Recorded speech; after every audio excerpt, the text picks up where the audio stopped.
I guess he was speeding and he run off the highway and nose dived into the pavement and then landed on that car. All of a sudden we heard this big, loud bang. A really big dump truck falls on a little, tiny little car. Just crunch, bang. Nobody could have survived that. I looked in my rearview mirror and I saw this truck laying on top of this car. I think it's awful. This is the craziest thing I've ever seen. I just hope that lady's all right that was in that vehicle. I've never seen an accident like this ever. Oh, it's terrible. We don't know if people died or what. It's pretty traumatic. Makes you value life a little bit. You know, the world is just filled with this kind of event. And when it hits so close to home, then it just hits you a little harder.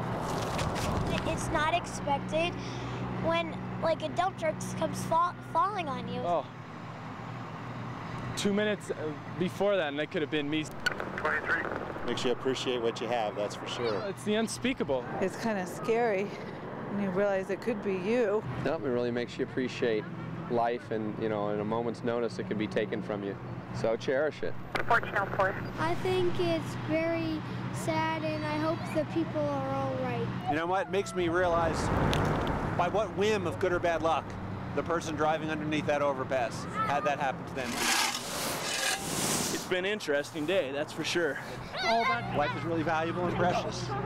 Yet hopefully it will make you hug your kids a little tighter.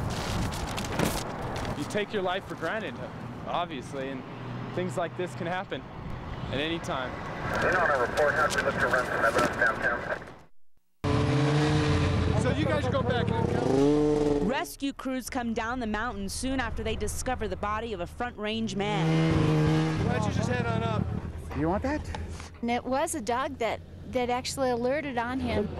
Kelso, a golden retriever, was able to find the body buried underneath several feet of snow. Rescue teams say the challenge was not only the weather, but the size of the slide.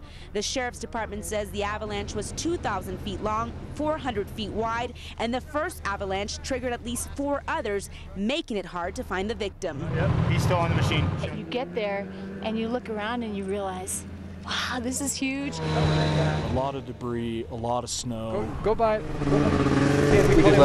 The survivor, a man from Omaha, Nebraska, rode the avalanche to the bottom of the mountain. His friend was not as lucky. You know, the snowpack's really dangerous, and travel in the backcountry like this without any rescue equipment is just really taking your chances.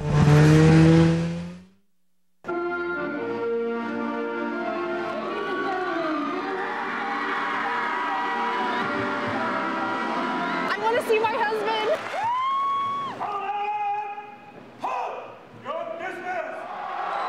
Oh my God! We never thought this day would come. Thank you. Love you. Love you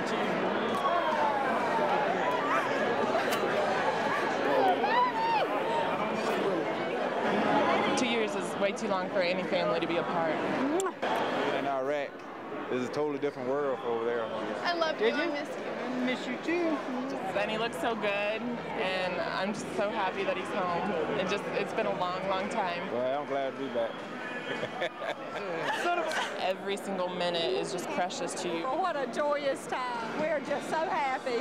My daughter is turning 15 tomorrow. Daddy's like her birthday present. It's a lovely present. Daddy's home for good now. Just to see his face is just, thank you, Father. We'll never take our time together for granted anymore. Like, every moment, you just have to live there and you have to remember it. Yeah, I miss her a lot. Can't wait to be a family again. He's missed a lot. Missed 2 years of their lives, so can't make that up. So. Yeah, it's a start. It's a good one. But we're glad we're going to try to make it up. Bye. Bye.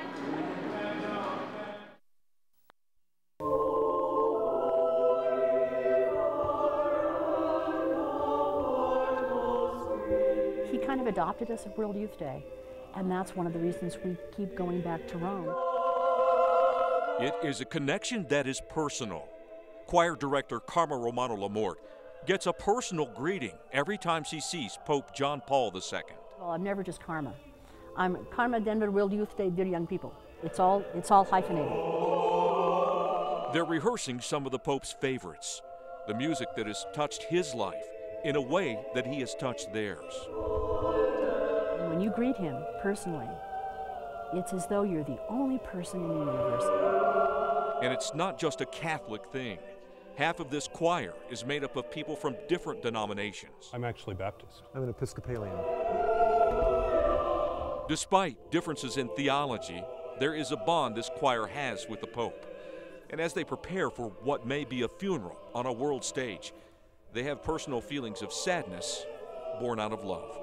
I have a great deal of personal affection for him. I haven't have lost him. I have one thing I have asked of the Holy Father in regard to the choir. All I want him to do is to take them in his holy hands and return them to the throne of the Father. Larry Blunt, CBS 4 News. Give Pod a chance. With their pockets full of smokes and their hands full of munchies.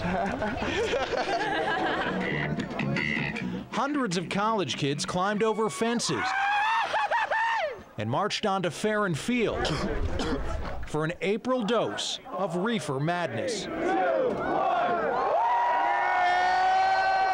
It is the safer alternative for enjoyable recreation and less dangerous form of intoxicating celebration. The event is called 420, an important date in pot culture parlance, but no one seems to know why. You guys, why is it 420? Wasn't it the biggest marijuana buzz? Because that's police lingo, I think, for marijuana or for cops or something. It's more abstract. It's not just a concrete thing that you can't just say it in words. So they didn't say it. They smoked it. If people use it responsibly, it can open people's minds and hearts up. But the only thing that opened up out here today were the sprinklers. Sprinkler? I got sprayed by the sprinkler. When they put on sprinklers, it's freezing and everyone just walked through them. And it really didn't seem to matter. Everyone's just going to go and eat pizza afterwards.